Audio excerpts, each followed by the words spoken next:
ada tertulis, basuhlah dulu tangan, kaki, dan mukamu jika engkau hendak sujud dan berdoa kepadaku. Lo diwaca lo Pak, sing kon basuh tangan, kaki, dan muka. Ora ono silet kok. Suami saya tambah ngamuk Bu. Dia manggil anak-anak saya punya anak 3 orang cewek Bu, dipanggil. Sini, lihat, mamamu ini lagi gila, dia itu lagi kerasukan setan. Kamu jangan pada ikut-ikutan ya. Betul, anak saya yang nomor 1 marah. Dia bilang gini, Mama, aku tidak suka ya Mama jadi orang Islam. Saya tanya, kenapa? Ma, orang Islam itu orang jahat, Ma. Kok kamu tahu orang Islam orang jahat? Ma, apa Mama nggak lihat Syekh Puji tukang kawin sama anak kecil? Itu kan jahat. Itu orang Islam, Ma. Mama tahu teroris yang suka ngebom gereja itu juga orang Islam, Ma. Aku nggak mau nanti Mama jadi jahat. Itu kata anak saya, Bu. Saya tidak marah karena memang itu yang terjadi Islam di Indonesia sebagian besar seperti itu, Bu.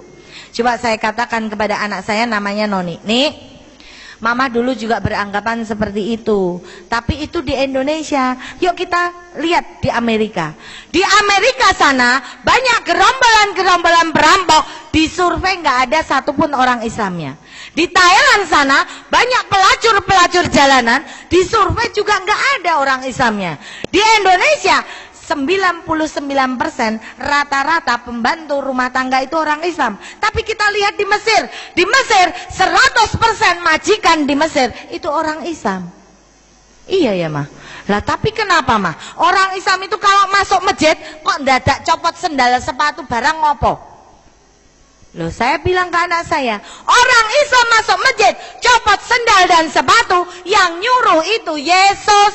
Yesus katakan di dalam Injil kepada muridnya, jika engkau hendak memasuki perkemahan suciku, lepaskanlah dulu tali kasutmu dari kakimu. Loh, kok nyopot sendal sepatu? Sing ngongkon sapa? Yesus. Suami saya tahu ini anak saya udah mulai terpengaruh nih Bu.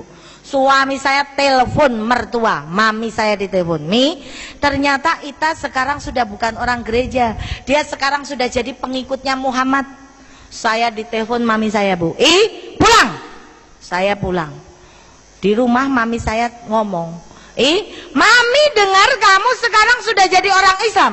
Saya nggak berani jawab, Bu. Karena apa? Aku bukan wedi ditempeling, meng wedi dicorek teko daftar ahli waris. Wong mbokku soge. Saya nggak berani jawab, cuma cengenges-cengenges. Lalu mami saya bilang, kalau mami sampai tahu kamu jadi orang Islam, mami sudah nggak bakal mau pergi ke gereja lagi. Mami malu punya anak seperti kamu. Saya langsung yes, bener Mi, aku Islam. Mending mami nggak usah ke gereja, mending ra gereja ra masjid, ra kerja ra duit. Mami saya marah, Bu. Akhirnya mami saya panggil Romo dari Wamena, Bu. Telepon, Romo datang ke rumah saya jam 12 malam, Bu. Kaget saya, loh, Romo ngapain datang ke rumah saya malam-malam? Jelas saya sampai di sini karena saya tahu di sini itu ada domba yang hilang. Loh, aku dipadake wedhus. Maaf Bu, kalau ada kiai, ustadz itu berdakwah, SK kita sebagai umat muslim adalah lakum dinukum waliyadin, la ikraha fiddin. Kita tidak boleh memaksa. Kewajiban kita hanya menyampaikan tentang kebaikan. Nih loh, ada agama yang baik. Perkara kamu mau jadi Islam atau bukan, itu urusan hidayah, bukan urusan kita, Bu.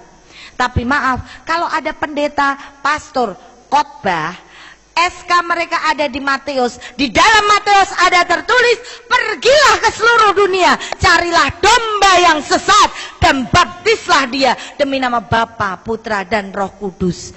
Jadi kewajiban untuk membaptis domba yang sesat. Siapa domba yang sesat? Kita-kita yang tidak mengakui Yesus Kristus sebagai Tuhan. Jadi nek ana wong Islam gelem dicekel-cek dilebokke gereja, kuwi tandane wedhus tenanan. Ketika Romo datang, saya bilang sama Romo, loh, kenapa Mo? Saya dengar kamu sekarang sudah tidak cinta Yesus. Oh, Romo salah. Justru karena saya cinta Yesus, saya masuk jadi orang Islam. Saya berdiskusi, debat dengan Romo sampai jam 3 pagi, Bu. Akhirnya Romo kalah debat dengan saya. Dia bilang, kamu itu ndablek. Saya bilang sama Romo, Mo, gini aja, saya nggak ndablek. Besok pagi, Mo, saya akan ke gereja lagi. Plus Romo tak kasih bonus 1 buah mobil BMW anyar Grace. Tapi dengan syarat, temukan di dalam Injil bahwa Yesus Kristus agamanya Katolik. Nggak ada, Bu. Saya bilang sama Romo, sini, Mo, saya bawa Injilnya. Saya bisa membuktikan bahwa Yesus Kristus saya agamanya adalah Muslim. Di dalam Injil Markus ada tertulis, ketika di antara para muridnya, Yesus memimpin doa dengan cara Yesus maju sedikit di antara muridnya dan merebahkan tubuhnya ke tanah. Nek Yesus maju sedikit di antara muridnya, itu kan artinya Yesus jadi imam, Bu. Yesus merebahkan tubuhnya ke tanah, artinya Yesus sholat. Iya betul. Saya tanya sama Romo, ini bukti bahwa Yesus adalah Islam. Lah saya tanya lagi, Mo, kenapa di Masjidil Aqsa itu kok untuk rebutan orang Islam sama orang Nasrani? Apa jawab Romo? Jelas, karena nanti pada akhir zaman tabut perjanjian akan terbuka di situ dan Yesus berdoa di situ. Loh, nek Yesus berdoa di Masjidil Aqsa, itu berarti Yesus agamanya apa? Islam. Ini dibantah sama Romo. Romo bilang, ya nggak bisa. Di Palestina sana semua bentuk rumah memang seperti masjid. Saya ngomong, lah tapi kenapa namanya Masjidil bukan Gerejadil? Romo kalah, Bu, ngomong sama saya. Akhirnya Romo pulang dengan sejuta kekecewaan karena tidak berhasil menemukan domba yang sesat. Ketemune wedhus sing pinter. Akhirnya Romo pulang. Nah, saya saking senengnya beribadah jadi wong Islam, Bu. Tidak ada satu orang pun yang mampu menghalangi saya untuk beribadah secara Islam. Saya bebas menggunakan jilbab. Nggak ada yang berani melarang saya. Karena debat sama saya pun nggak menang. Akhirnya apa? Saya senang ketemu Pak Kiai bilang, "Dah, kalau orang Nasrani pindah ke Islam, semua dosanya itu dihapuskan. Kamu bagaikan bayi yang baru lahir. Dosamu itu sedikit sekarang, sudah nggak ada dosa sama sekali. Dosamu diawali dari sekarang." Dah. Seneng saya, Bu. Berarti dosaku kan luwih sithik timbang jenengan. Tapi ketika aku ketemu dengan Pak Kiai yang satu lagi, Pak Kiai bilang, "Nah, tiap hari dosamu tambah besar dan tambah besar." Kok bisa, Pak Kiai? Loh, jelas. Kamu kalau kikuk-kikukan malam hari sama suamimu yang belum muslim, itu hukumnya sama dengan zina. Itu dosa besar. Ya aku delek-delek toh, Bu. Karena apa? Lah wong aku duwene ya meng kuwi kok ora oleh. Apa yang saya lakukan, Bu? Saya tahajud pada Allah. Ya Allah, kenapa aku dadi wong Islam ki pingin banget ngilangi dosa, ning kok dosaku tambah akeh. Alhamdulillah, Bu, suatu saat Allah memberikan petunjuknya pada saya, Bu. Suatu saat Allah menunjukkan kepada saya, suami saya berzina, selingkuh dengan pembantu saya, Bu. Hah? Kok iso? Wong ayune ngono kok bojone selingkuh. Makanya hati-hati bagi ibu-ibu sing ora patek ayu, bapak di rantai mawon. Jadikan bapak-bapak yang takwa tadi, takut istri tua. Gitu. Akhirnya, Bu, ketika saya tahu suami saya selingkuh berzina dengan pembantu saya, sekali saya maafkan, 2 kali saya anggap khilaf, 3 kali saya baru sadar bahwa ini adalah petunjuk dari Allah. Saya harus cerai dari suami saya. Saya minta cerai dari suami saya, Bu. Dan akhirnya suami saya bilang, kamu minta cerai sama aku nggak masalah. Yang penting anak telu gowo kowe kabeh bondo nggo aku. Saya sepakat, Bu. Saya tinggal seluruh harta benda saya hanya membawa 3 orang anak dengan uang 600.000. Saya kontrak di sebuah rumah di daerah Kutoarjo, Purworejo. Akhirnya anak saya pun belum mau jadi orang Islam, Bu. Mereka mesti menjadi aktivis gereja, tapi saya tetap berdakwah di jalan Islam. Saya tahajud nangis, rasane nelongso temen dadi wong Islam. Kok aku dadi wong Islam kok uripku malah tambah orang genah. Cerai karo bojo, disengit anak-anakku, dinengke wong tuaku, malah gelut karo adik-adikku. Sumpek rasanya, Bu. Tapi saya yakin di dalam hati bahwa ketika saya menomorsatukan Allah, insya Allah, Allah akan menomorsatukan kepentingan dan kebutuhan kita. Saya tahajud dan tahajud, Bu. Alhamdulillah, Bu, zamannya Ayu Ting Ting, Bu, saya dipertemukan dengan Bujang Ting Ting. Sunat lagi, Bu. Makanya saya bisa bedain. Suami saya kan dulu nggak sunat, rasanya biasa. Begitu saya dapat yang sunat, kok rasanya tebek sekali dan maknyos tenan, Bu. Itu makanya saya bisa cerita, Bu. Alhamdulillah ketika saya ketemu dengan Bujang ini, inilah awal dari anugerah terindah yang diberikan Allah kepada saya. Setelah saya lama bertahajud, saya nangis. Pada saat saya nangis, saya curhat sama Allah, kenapa hidupku seperti ini. Akhirnya ketika tahajud saya buka sebuah Al-Quran, saya membaca sebuah ayat di dalam Al-Quran yang artinya adalah, jangan kamu mengaku dirimu beriman jika Allah belum menguji kamu. Saya langsung dek, ini adalah ujian. Alhamdulillah akhirnya selang beberapa waktu saya dipertemukan dengan Bujang Ting Ting.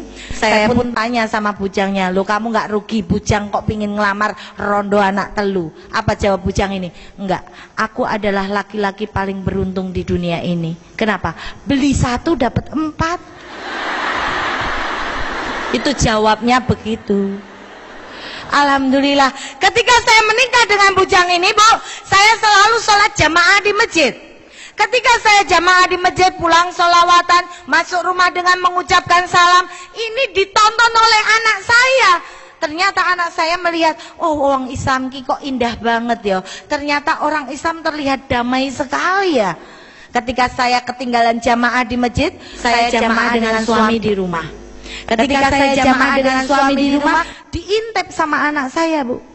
Begitu selesai sholat, anak saya bilang, "Mah, ternyata wong Islam ki romantis ya, Mah." Saya tanya, kenapa?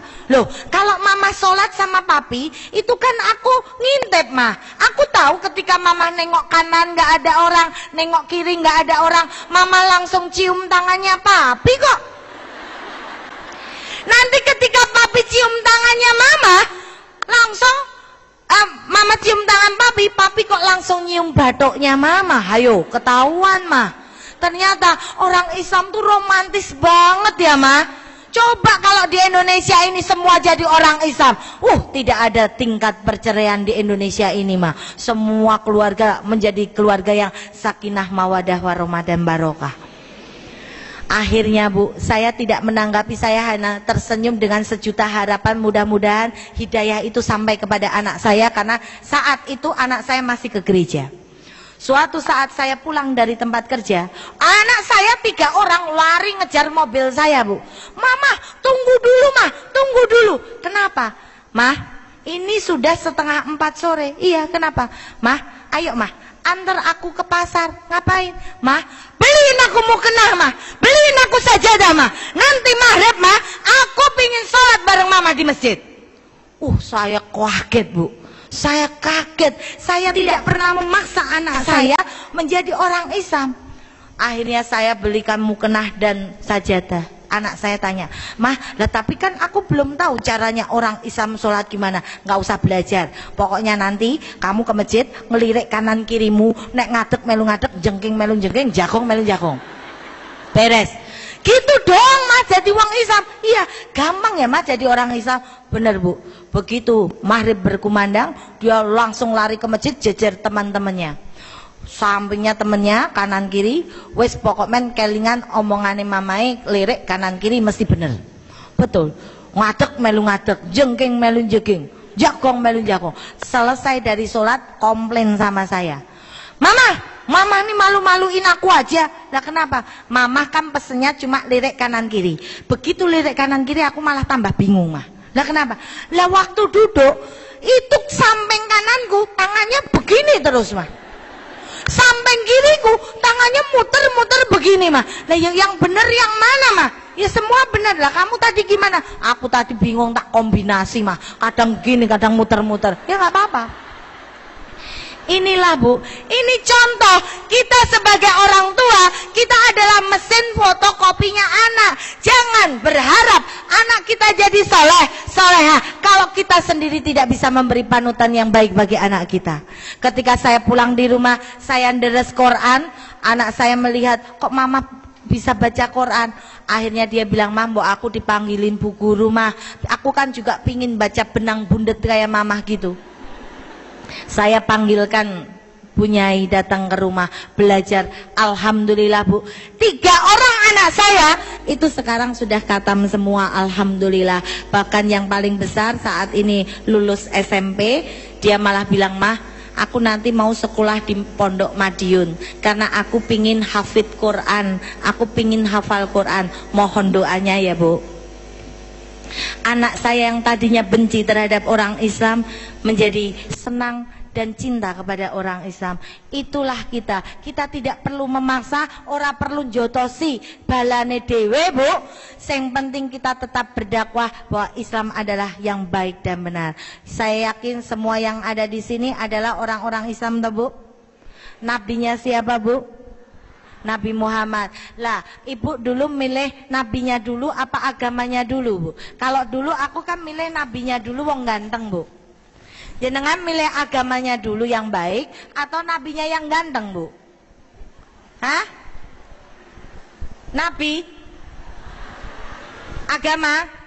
Oh Bu, berarti yang jawab agama nggak pernah baca Quran. Di dalam Quran Ali Imran 31 dikatakan, "Kulin kuntum tuhibbunallah fatabi'uni yuhibbukumullah wa yaghfir lakum dunubakum wallahu ghafurur rahim." Apa artinya Bu?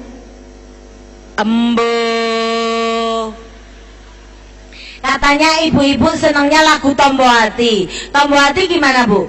Tombo hatiku 5 perkarane, gitu Bu. Kaping pisan maca Quran samaknane, gitu Bu lagunya. Benar Bu? Lah udah belum Bu? Belum? Berarti lagunya salah, diganti Bu besok. Tombo hati iku 5 perkarane, kaping pisan maca tangga sama reme. Kalau itu udah Bu. Itulah ibu-ibu Bu. Ali Imran 31 dikatakan, "Katakan Muhammad, jika umatmu sayang padaku, cintailah dulu nabinya, baru agamanya Bu." Jadi siang hari ini saya ingin mengajak ibu mencintai dulu nabinya, baru agamanya. Seneng ngosek karo sing nggawa, gek seneng karo sing digawa. Kowe seneng karo sing digawa, ora ngerti sapa sing nggawa, iso mlebu penjara. Motor Vision 29 juta tekan kene dadi 3 juta sing nggawa gali. Jenengan purun mboten? Mboten, mergone sing nggawa gali, nggih mboten Bu? Tapi nek ana roti enak gede menus kayane seger tekan kene sing nggawa asu, purun mboten? Mboten, sing nggawa asu.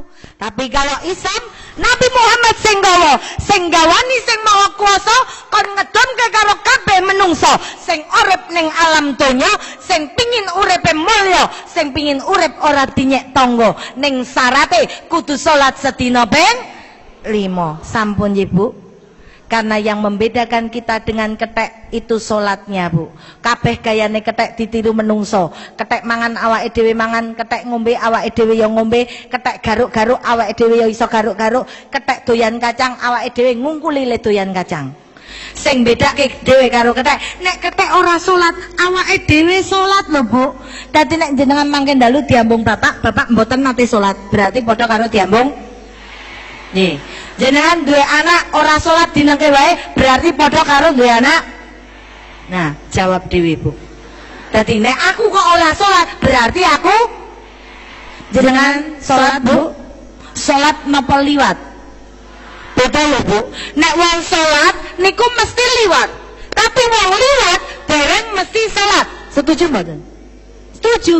Wong nek salat mesti duwe ilat, tapi wong duwe ilat durung mesti salat. Wedhus yo duwe ilat, ting mboten salat.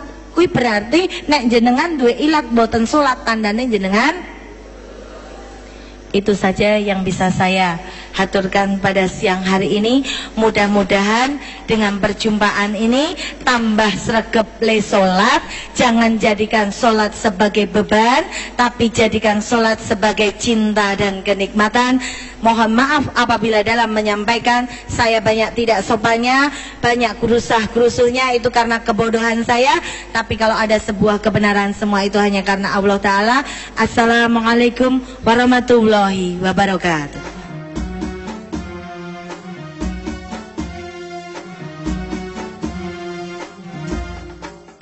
Ya Allah biha, ya Allah biha, ya Allah bi husnil khatimah, ya Allah biha, ya Allah biha, ya Allah bi husnil khatimah, ya Allah biha, ya Allah biha, ya Allah biha, ya Allah biha, ya Allah bi husnil khatimah, ya Allah بحسن الخاتمة. يا ربي يا عليم الحال إليك وجهت الآن. يا ربي يا عليم الحال إليك وجهت الآن. فمنون علينا بالإقبال، فمنون علينا بالإقبال، ويكون لنا وصل